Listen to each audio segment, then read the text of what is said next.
Retention inversion.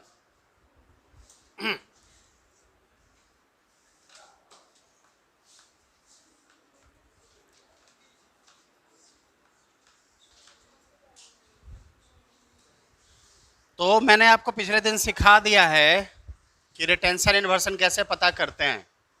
क्या बताए हैं बताइए? जो रिएक्शन दिया हुआ है उसका सबसे पहले क्या लिखिए? आइडियल रिटेंशन प्रोडक्ट लिखिए। सही है? क्योंकि आइडियल रिटेंशन प्रोडक्ट लिखना आसान होता है। उसके बाद जो आइडियल रिटेंशन प्रोडक्ट है उसकी आरएस चेक कर लीजिए कि आर है या एस है, और जो प्रोडक्ट दिया हुआ है उसकी भी आरएस चेक कर लीजिए, और फिर दोनों के आरएस को मैच करा लीजिए। या तो मैच होगा या मिसमैच होगा। अगर मैच कर गया मतलब दिया गया प्रोडक्ट रिटेंशन है, अगर मैच ना किया मतलब दिया गया प्रोडक्ट इन्वर्जन। सिंपल। सही है? एक ही एग्जांपल दिए थे।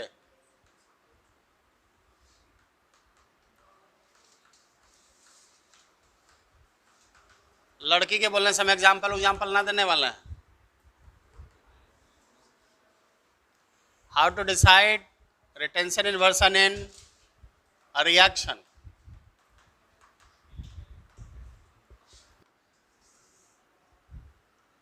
मान लो यहां Cn माइनस है, मान लो यहां I माइनस है।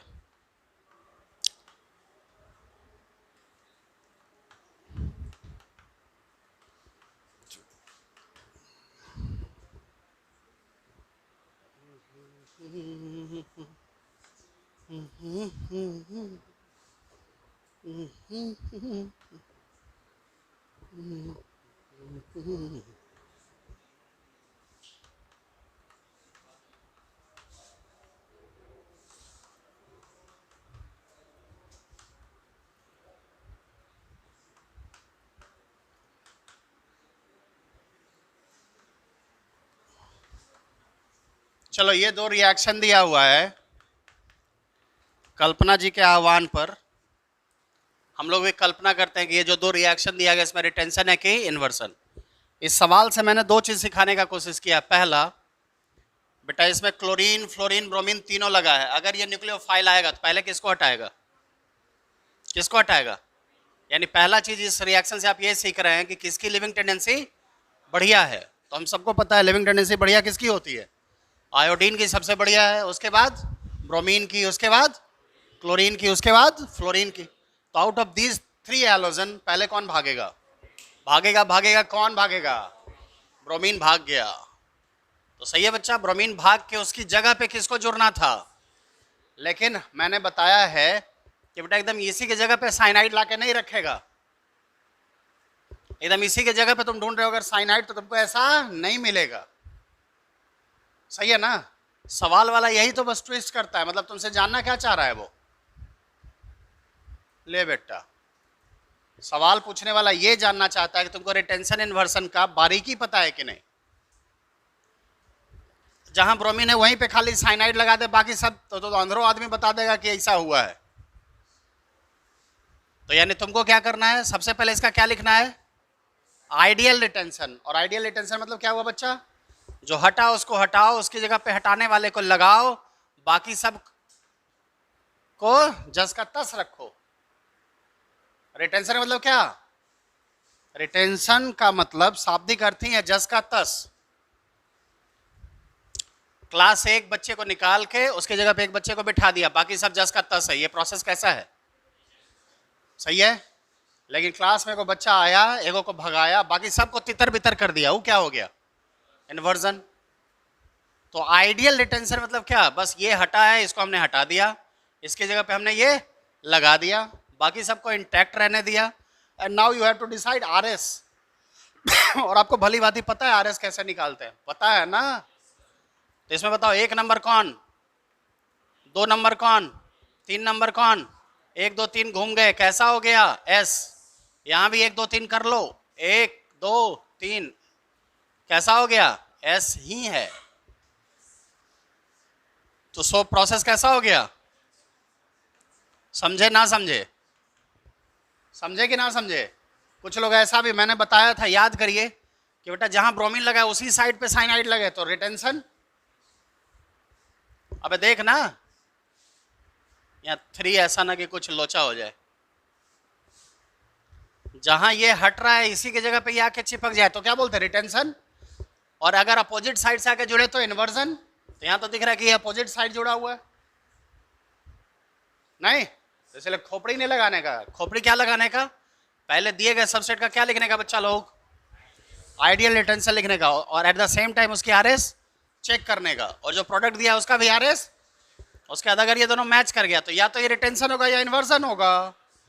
ये रिटेंशन है क्योंकि इसके साथ ये मैच कर रहा है। अगर ये इन्वर्जन होता तो रिटेंशन और इन्वर्जन के जो प्रोडक्ट्स होते हैं उनके आरएस नेचर में फर्क होता है। रिटेंशन का प्रोडक्ट और इन्वर्जन के प्रोडक्ट में फर्क होता है आरएस नेचर में, क्योंकि दोनों एक दूसरे का डीएल पेयर है। तो या तो मैच कर गया, मैच कर गया मतलब रिटेंशन है, मैच ना करता तो इससे ये तय हो गया ये रिएक्शन में कौन सा प्रोडक्ट बना, यानी रिएक्शन SN1 हुआ होगा कि SN2? SN1 के SN2 रिटेंशन कंफर्म करता है SN1 को, इन्वर्सन कंफर्म नहीं करता है, रिटेंशन कंफर्म करता है कि रिएक्शन कौन सा है? SN1 ही है। So you can say that कि ये रिएक्शन है कौन सा? SN1 ही होगा, SN2 नहीं होगा। What about second example? बताओ भागेगा कौन? कौन भागेगा? ब्रोमीन की जगह पे आयोडीन को तो रखा है इसने, चलो अच्छी बात है, हमारा आधा काम तो इसने किया हुआ है। और बाकी HClF दिस प्रोडक्ट इज कैसा? Ideal retention. अब ये प्रोडक्ट कैसा है? इसकी आरएस चेक कर। एक बात और समझ में आई कि ब्रोमीन को हटा के आयोडीन लगता है। आयोडाइड बनाने का यही तरकीब है, ब्रोमीन या क्लोरीन को हटा के उसकी जगह पे लगता है कौन? सही है, इस रिएक्शन को बोलते हैं फिनक्लिस्टीन रिएक्शन। कौन सा रिएक्शन? फिनक्लिस्टीन रिएक्शन। आरएस चेक करो, 1 2 3 S, because number 4 is on horizontal line. Don't forget, जब 1 2 3 घूम रहे तो नंबर 4 होना चाहिए कहां पे? अगर वर्टिकल पे नहीं है हॉरिजॉन्टल पे तो रिजल्ट उल्टा। इसको गोल्डन रूल बोलते हैं। कौन सा रूल? 1 2 3 4 करने के लिए नंबर 4 होना कहां चाहिए? अगर वर्टिकल पे नहीं तो रिजल्ट कैसा होगा? उल्टा। और इसकी आरएस चेक करो,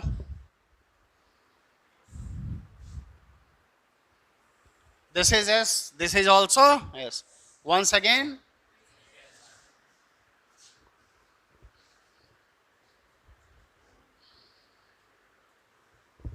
सही है। तो एक बार फिर से समझ में आ गया कि ये जो प्रोसेस है ये प्रोसेस भी कैसा है?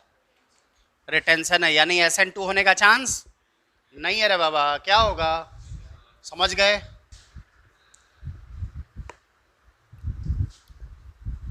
अगर आप लिखना चाहें तो लिख लें, लिख ही लो। स्टेप 1, स्टेप 2 लिख ही लो भाई, स्टेप 3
और ये पिछले मैं कई वर्षों से गेस किए जा रहा हूँ, आज तक आया नहीं है रिजल्ट। तो ये फिर से गेस है किसके लिए? पीएमटी 2022, आईआईटी 2022, ये सवाल आना चाहिए।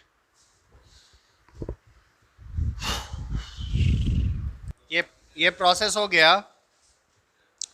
बहुत इंपॉर्टेंट पार्ट पढ़ने वाले हैं अब, सब्स्टिट्यूशन वर्सेस एलिमिनेशन। क्या पढ़ने वाले हैं? इसका क्या मतलब हुआ? बहुत इंपॉर्टेंट पार्ट है। आप याद कीजिए, मैंने आपको कहा था कि पूरे सब्स्टिट्यूशन एलिमिनेशन का निचोड़ पढ़ेंगे अब। और आपने क्या मैकेनिज्म सीखा, ये इसी का प्रमाण होगा। यहाँ अगर ये कॉन्सेप्ट, इस पे जो सवाल अभी हम लोग करने वाले हैं, अगर ये किसी के समझ में आ गया, समझिए मैकेनिज्म समझ में आ गया। मैकेनिज्म एकदम टनाटन हो, उसके लिए जरूरी है कि ये कॉन्सेप्ट ये आपका एकदम टनाटन हो। ठीक है, सुनिएगा बच्चों, थोड़ा दिमाग खाएगा आपका, परेशान भी करेगा, लेकिन समझना तो पड़ेगा। सुनिएगा, पहले गौर से सुनिएगा, समझने की कोशिश कीजिएगा। तकलीफ होगी, पूछिएगा। आपके तकलीफ से मुझे ये समझ में आ जाएगा कि आपने कितना पढ़ा है, कितना रिवाइज किया है। देखना बच्चा लोग, मान लो ये कोई सबस्ट्रेट है, एक बर्तन लिए जिसमें अचार बनाते हैं, शीशा वाला जो जार है, जिसको हम लोग अपनी भाषा में बोयाम बोलते हैं, बोयाम में ही डाल दिए अचार बनाने। बोयाम नहीं बोलते हैं? बोलते हैं ना जी? हाँ, बोयाम में ही डाल दिए। जैसे अचार में डालते हैं ना, पहले आम डाले, फिर और उसमें हल्दी वल्दी, आम को बेसिकली कट करके डाले, उसमें फिर नमक डाले, सरसों का तेल डाले, पाउडर डालते हैं उसका, किसका? धनिया का, अजवाइन का, सरसों का, पता नहीं और कुछ कुछ मसाला डालते हैं, हल्दी का। इसमें हमने डाल दिया NaOH। क्या डाल दिया?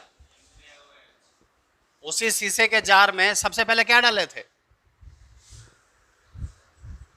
ये डाले थे, ये सबस्ट्रेट है। अब ये क्या हो गया? रीएजेंट। सही है। और देखना मम्मी क्या करती है, बोयाम में कोई लकड़ी से या कोई उस तरह की चीज़ों से इसको ऐसे ऐसे मिक्स कर देती है। हमने भी इसको क्या कर दिया? मिक्स कर दिया। अब हम पूछना चाहते हैं कि बताओ प्रोडक्ट क्या क्या मिलेगा। सुनना पहले, ये Na+ ये OH-, अगर ये न्यूक्लियोफाइल की तरह यहाँ पे अटैक मारे, अगर ये न्यूक्लियोफाइल की तरह यहाँ अटैक मारे, तो हमारे पास ये मिलेगा, जिसको तुम क्या बोलते हो? अल्कोहल। कोई दिक्कत? अगर ये न्यूक्लियोफाइल की तरह यहाँ अटैक मारेगा तो क्या मिलेगा? लेकिन अगर ये बेस की तरह अटैक मारेगा, अगर ये बेस की तरह अटैक करेगा, तो तुमको पता है बगल वाले एज को खींचेगा, बोलो, तो उसके वजह से प्रोडक्ट कैसा हो जाएगा? इधर डबल बॉन्ड, ऐसा। समझ में आ रहा है? हाँ के ना? बोलो।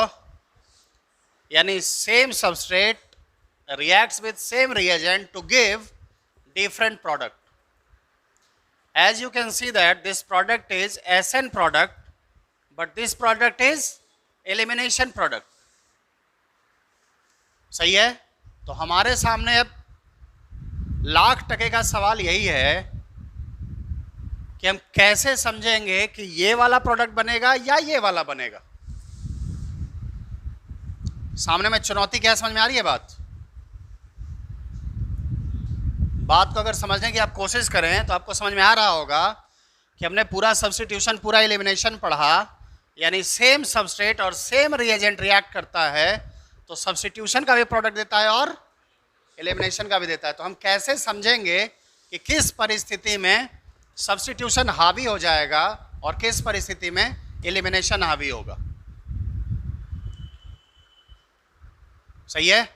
निश्चित तौर पे जो आपने पढ़ा है वही आपकी मदद करने वाला है। 3-4 कारण हैं जिसके आधार पर आप निर्धारित कर सकते हैं कि कब सब्स्टिट्यूशन हावी होगा और कब एलिमिनेशन हावी होगा। एक ही बर्तन में आपने चीज़ों को डाल दिया।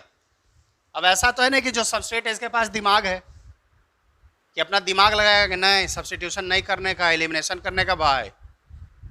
ऐसा तो है नहीं, ये तो नेचर का रूल है।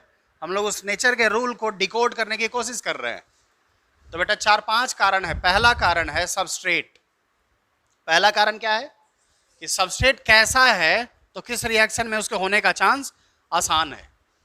तो हम लोगों ने पढ़ा है सबस्ट्रेट अगर अलग अलग होगा तो 1 डिग्री, 2 डिग्री, 3 डिग्री होगा। सही है? तो हम लोगों ने पढ़ा है कि 3 डिग्री सबस्ट्रेट किस रिएक्शन में जल्दी जाना चाहता है? 3 डिग्री सबस्ट्रेट किस रिएक्शन में जल्दी जाना चाहता है? SN1 में जल्दी जाना चाहता है, E1 में जल्दी जाना चाहता है और E2 में भी जल्दी जाना चाहता है। अगर आपको याद हो तो E2 में भी 3 डिग्री पहले ही होता है। दूसरी बात आ गई, ये सबस्ट्रेट की बात है। ठीक उसी तरह सबस्ट्रेट अगर 1 डिग्री है तब उस किस में जाना चाहता है? सिर्फ SN2 में जल्दी जाना चाहता है। जैसे ही 1 डिग्री है तो उसके पास एक ही रास्ता है बेहतरीन, कौन सा? SN2। बाकी E1 के होने का चांस 1 डिग्री के लिए सबसे कम, E2 के होने का चांस सबसे कम, SN1 के होने का चांस सबसे कम। किस केस में? लेकिन अगर ये 2 डिग्री है तब किसका chance?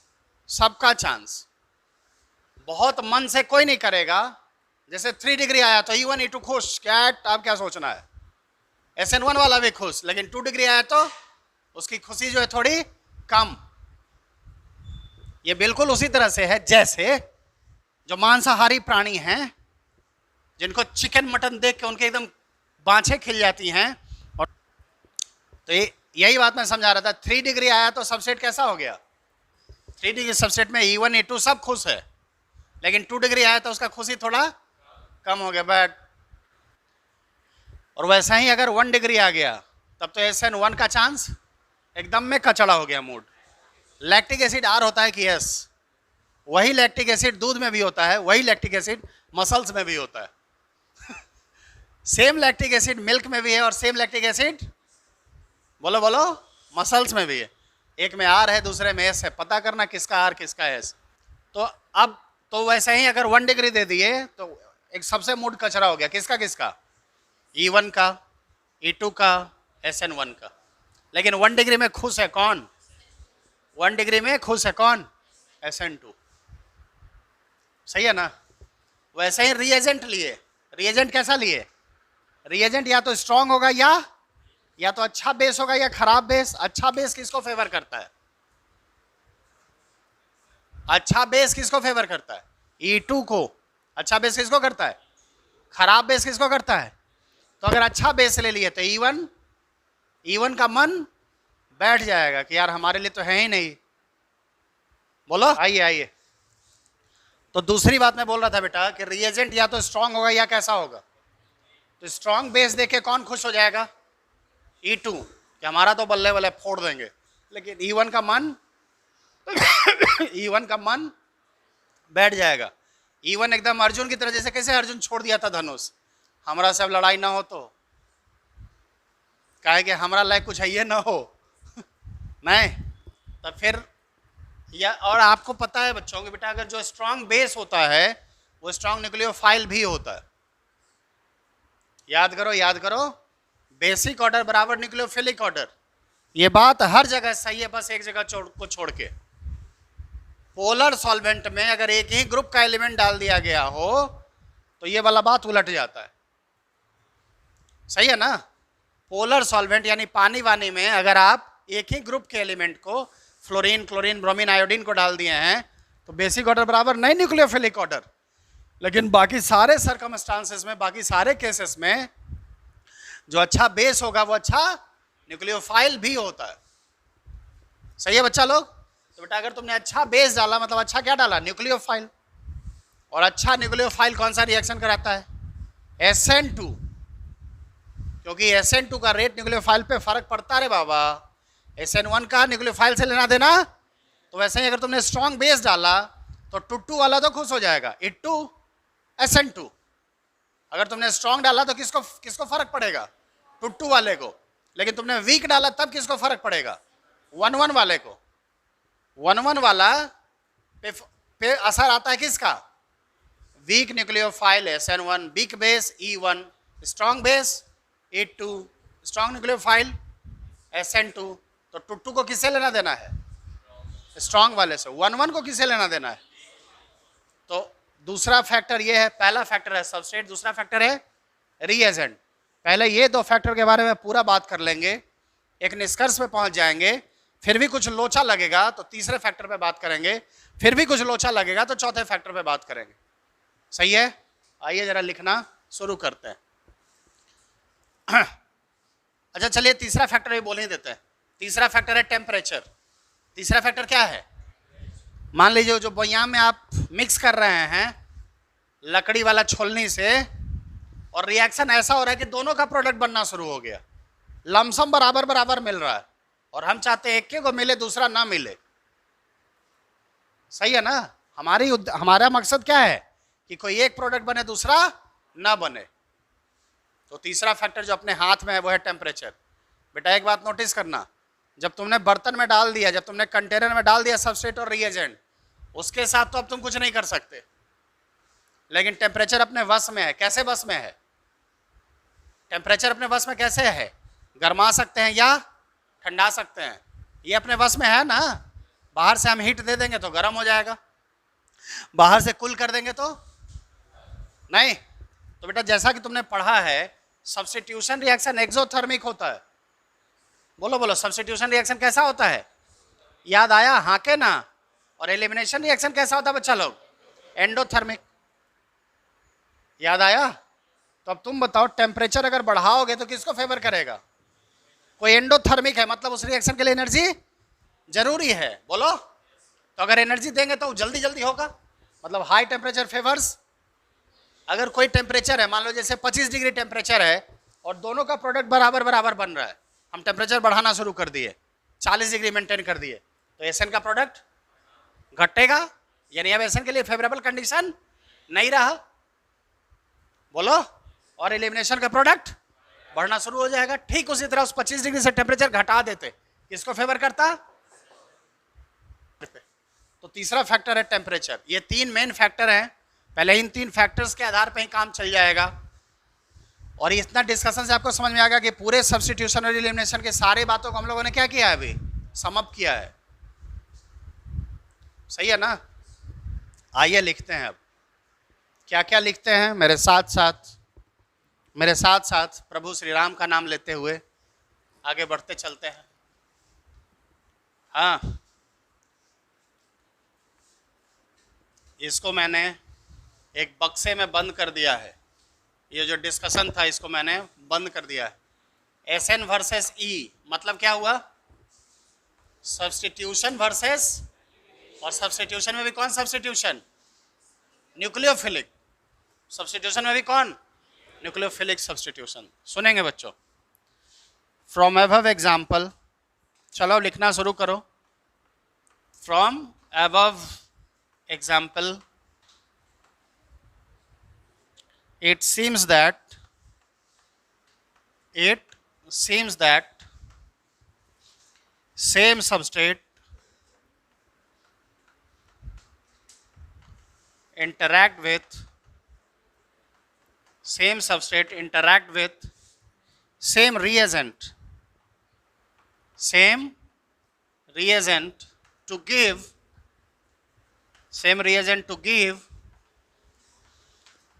SN versus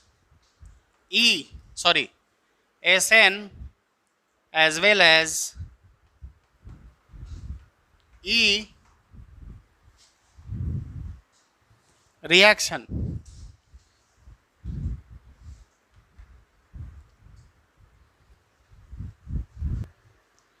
So it is too necessary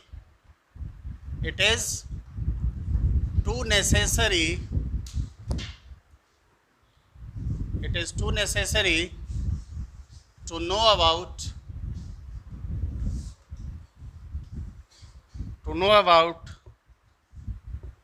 the reaction product in given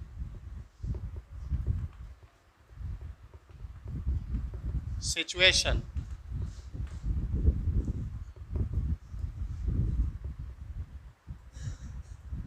in given competitive situation,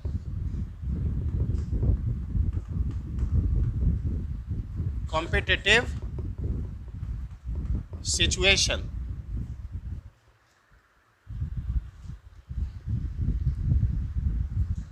क्या ये कॉम्पिटिटिव सिचुएशन नहीं है?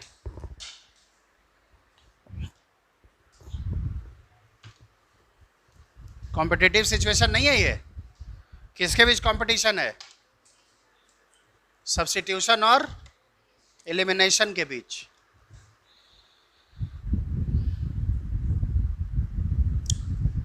यानी एसएन और एलिमिनेशन के बीच क्या चलता है? कंपटीशन। कि तुम सब्स्टिट्यूशन कराएगा, रुक रुक रुक, हम एलिमिनेशन करा के दिखाते हैं। लेकिन दोनों में जीतेगा कौन? कोई एक को जीतेगा, दोनों तो नहीं ना जीतेगा। एक टाइम के बाद एगो ऐसा रफ्तार पकड़ेगा कि दूसरे को पीछे छोड़ देगा। तो हम लोग वही समझने की कोशिश करेंगे कि कब कौन रफ्तार पकड़ेगा।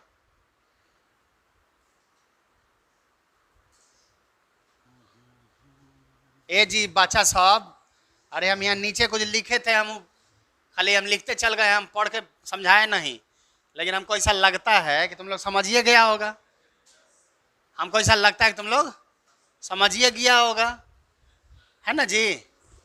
अरे यही बात लिखे थे कि ऊपर का जो एग्जाम्पल है उससे क्लियर है कि एक एक चीज के साथ रिएक्ट करके दो चीज दे रहा है। एक एक चीज के साथ रिएक्ट करके दो चीज दे रहा है। तो हमको पता करना है दो चीज में नहीं, इसीलिए बहुत जरूरी है जानना क्या रिएक्शन या प्रोडक्ट किस में, यानी कंपटीशन का ना माहौल हो गया जी। अरे एक चीज के साथ रिएक्ट करके कई चीज दे रहा है, तो कंपटीशन ना हो गया। तो हमको समझना पड़ेगा। तो इसमें हमारी मदद करेगा कौन? ल few factors will help you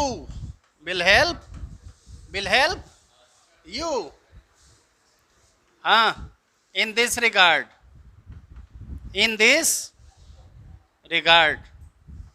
यानी इस संबंध में आपकी मदद करेगा कौन?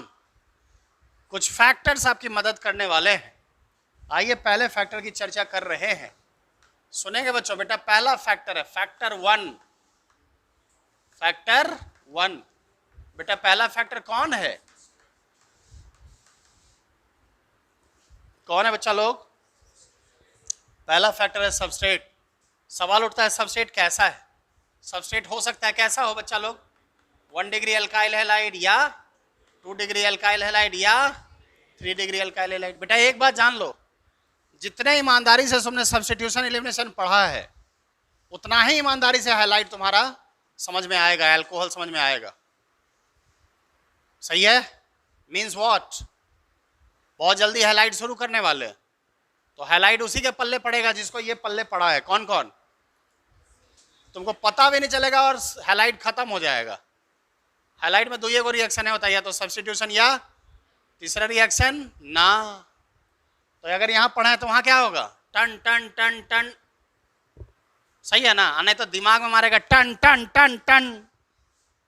इसीलिए दिमाग में टन टन ना मारे आप, इसीलिए आपको इतना समय दिया गया। और मैंने दुर्गा पूजा से पहले समझाया था कि जा रहे हैं तो क्या कीजिएगा।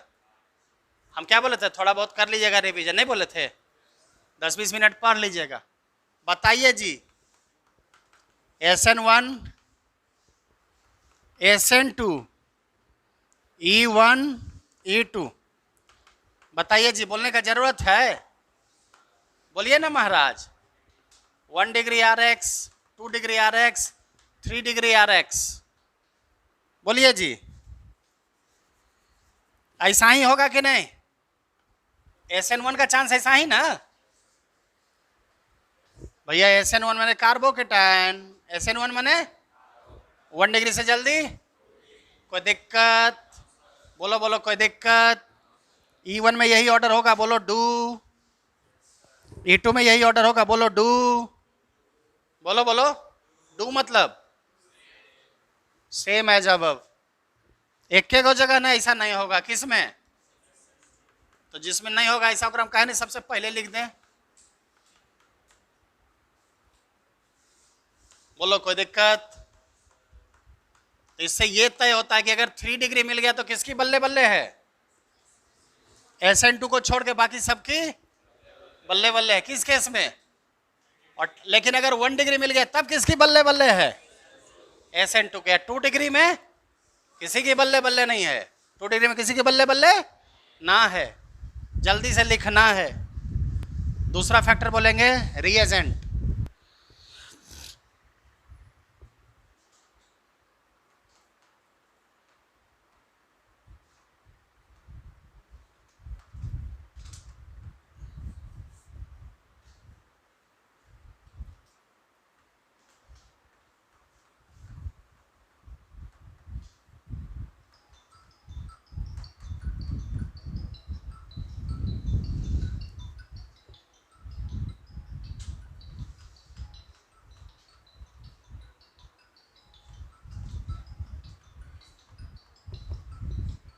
किसका फोन होगा? ये सूरज का फोन होगा। सूरज हाय, नमस्कार, प्रणाम प्रणाम। कहाँ हैं? पटना में। अभी क्लास में, ठीक ना?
चलिए सुनिएगा बच्चों, देखिएगा देखिएगा।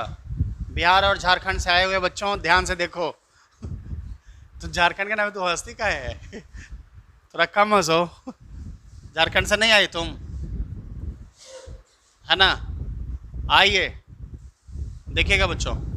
जैसा दूसरा रिएजेंट है, रिएजेंट क्या होगा? या तो बेस होगा या, जैसे रिएजेंट बोल रहे हैं मतलब क्या होगा? रिएजेंट के तौर पे क्या होगा?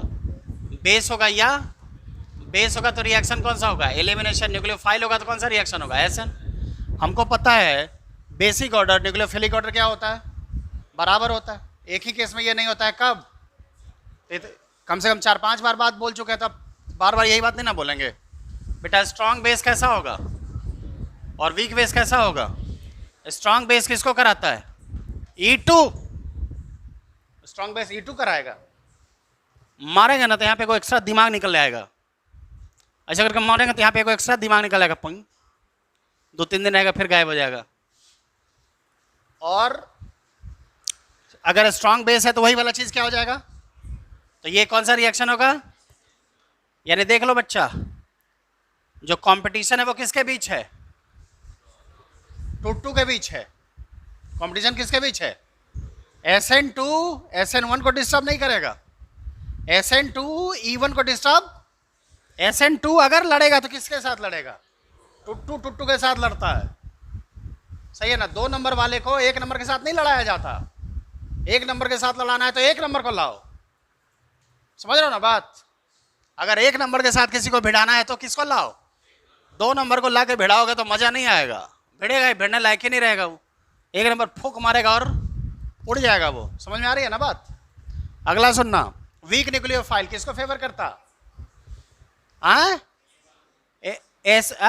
गौर से देखिए बच्चों। बेटा यहाँ क्या लिखा मैंने? और वीक बेस है तो किसको, यानी 1-1 कंपटीशन में जाता है। 1 नंबर की कंपटीशन किसके साथ है, 1 नंबर के साथ। 2 नंबर की किसके साथ, 1 नंबर के साथ 2 नंबर को नहीं लड़ाया जाता। सोना और चांदी में कंपटीशन नहीं होता। बिहार का सोना झारखंड का सोना लगे कंपेयर करो कि तुम्हारा सोना अच्छा कि हमारा सोना अच्छा। बिहार का कोयला झारखंड का कोयला कंपेयर करो, समझे कि नहीं। ऐसा थोड़ा होगा कि यहाँ का चांदी वहाँ का सोना कंपेयर होगा कभी, नहीं ना होगा जी। तो इसीलिए 1 नंबर का कंपटीशन किसके साथ, 2 नंबर का। अब ये और थोड़ा सा प्रिसाइज हो गया।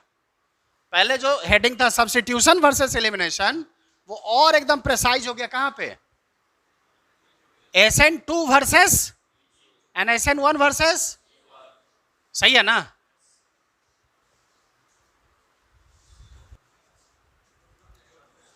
तीसरा फैक्टर टेम्परेचर, सुनेगा। फैक्टर तीसरा टेम्परेचर। तीसरा फैक्टर कौन,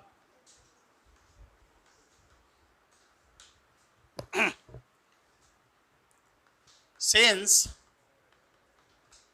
SN रिएक्शन इज कैसा, बोलो बोलो, एंड एलिमिनेशन रिएक्शन इज कैसा, देयरफॉर, बोलो तो सही। ये पहला वाला कैसा, एक्सोथर्मिक, मतलब इसमें एनर्जी रिलीज होती है। एक्सो मतलब एग्जिट से आया है, एग्जिट, और इसका एंडो। हाँ, अब आगे बोलने की जरूरत नहीं है बच्चों। इसीलिए लो टेम्परेचर फेवर करेगा किसको, है ना। लो टेम्परेचर फेवर्स किसको, SN रिएक्शन किसको फेवर करेगा, SN को। बट हाई टेम्परेचर किसको, एलिमिनेशन को।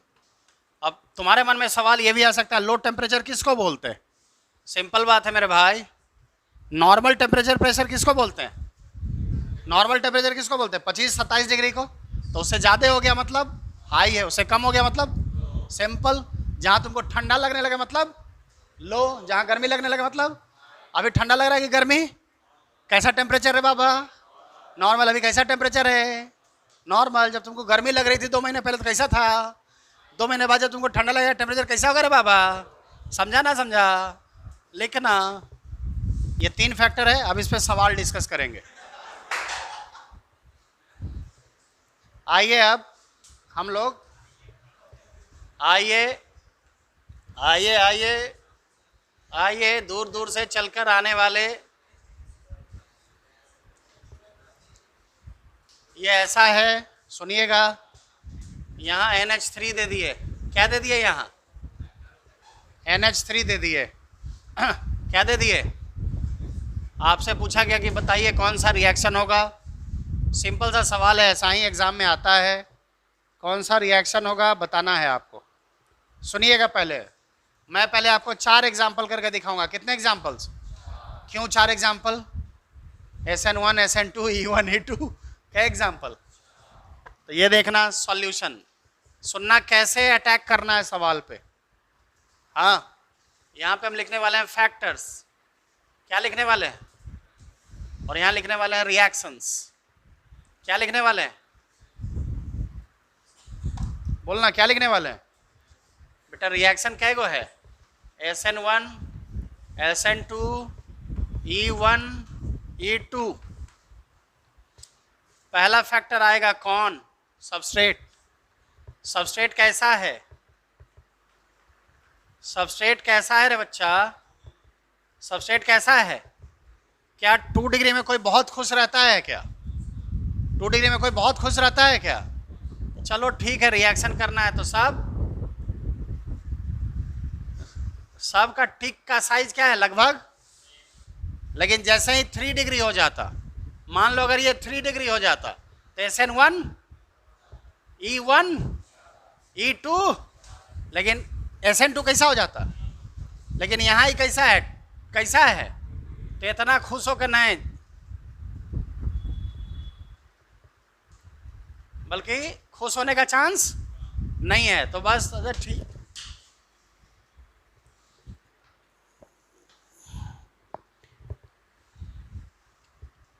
रिएजेंट है, रिएजेंट। रिएजेंट कैसा है? वीक की स्ट्रांग। रिएजेंट कैसा है? वीक की स्ट्रांग। कैसा है रिएजेंट? कैसा है ये? स्ट्रांग कब होता है? जब यहाँ पे नेगेटिव चार्ज होता। जल्दी इलेक्ट्रॉन देगा कब? जब नेगेटिव होगा। ये लोन पे है तो इसके इलेक्ट्रॉन देने का चांस कम। तो रिएजेंट कैसा बोलोगे? तो बेटा वीक है तो किसके लिए बढ़िया है? 1 के लिए। वीक किसके लिए बढ़िया है? 2 के लिए नहीं, 2 के लिए नहीं। तो देखो इस फैक्टर में, देखो इसको कितने फैक्टर सपोर्ट कर रहे हैं, इसको कितना फैक्टर सपोर्ट कर रहा है, इसको कितना फैक्टर सपोर्ट कर रहा है। तो इसके होने का चांस, इन दोनों के होने का चांस बराबर। सही है ना? यानी यहाँ पे दोनों हो गए, SN1 भी और। तो एक फैक्टर अब हमारे हाथ में है, कौन सा? Temperature. by increase in temperature you can increase the product of, but by decrease in temperature you can increase the product of। समझे ना समझे? तो मान लो यहाँ पे मैंने टेम्परेचर दे दिया 18 डिग्री सेल्सियस, क्या डिग्री? तो ये तीसरा फैक्टर है जिसको क्या बोलते हैं आप? तीसरा फैक्टर क्या है जी बच्चा? बेटा टेम्परेचर लो है कि हाई? तो लो इज गुड फॉर, बोलो बोलो, low is good for but not good for। now you can see that 3 factors are favoring, so SN1 यहाँ पे होगा। तो तय हो गया। इसीलिए रिएक्शन कौन सा होगा? बोलो बोलो, रिएक्शन कौन सा होगा? SN1। इसीलिए प्रोडक्ट में बोलिए, सबसे पहले ये Br यहीं रहेगा कि कार्बोकेटाइन बनेगा? तो कार्बोकेटाइन रहेगा तो ऐसा ही रहेगा कि रीअरेंज करेगा। तो रीअरेंज करके तो ये कार्बोकेटाइन यहाँ आएगा ना, यानी अब जो अमोनिया का अटैक होगा वो कहाँ पे होगा? यहाँ पे होगा ना। बोलिए, बोलो ना जी। तो इसलिए जो प्रोडक्ट होगा वो इसके हिसाब से होगा, यहाँ पे आएगा NH2 आएगा। बोलो कौन आएगा? बेसिकली आएगा NH3, और NH3 आने के बाद इस पे कौन चार्ज हो जाएगा? तो प्लस तो नहीं ना रहेगा। देखो ना, कै गो हाइड्रोजन, नाइट्रोजन पे कै गो बॉन्ड? तो नाइट्रोजन कै बॉन्ड बनाता है? बॉन्ड बना हुआ है कै गो? एक बॉन्ड टूट जाएगा। तो जैसे ही एक बॉन्ड टूटेगा तो इसका प्लस चार्ज भी, समझे? तो अगर टेम्परेचर नहीं दिया रहता तो यहाँ पे रिएक्शन डिसाइड नहीं होता। बहुत सारे केस में बिना टेम्परेचर के भी डिसाइड होगा। अभी आने वाले एग्जाम्पल से पता चलेगा। लिखिए इसको। दूसरा एग्जाम्पल मेरे बाद किनका है क्लास? अच्छा, राजेश सर का है।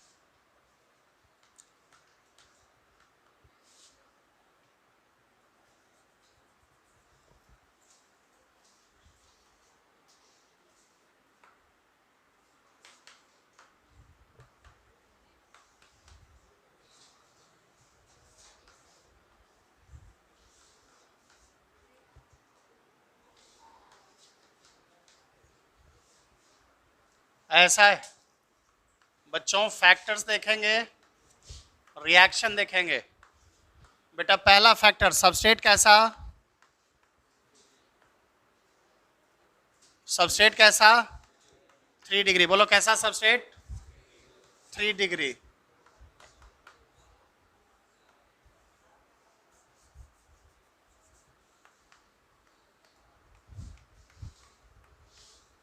थ्री डिग्री को देखते ही खुश हो जाएगा कौन?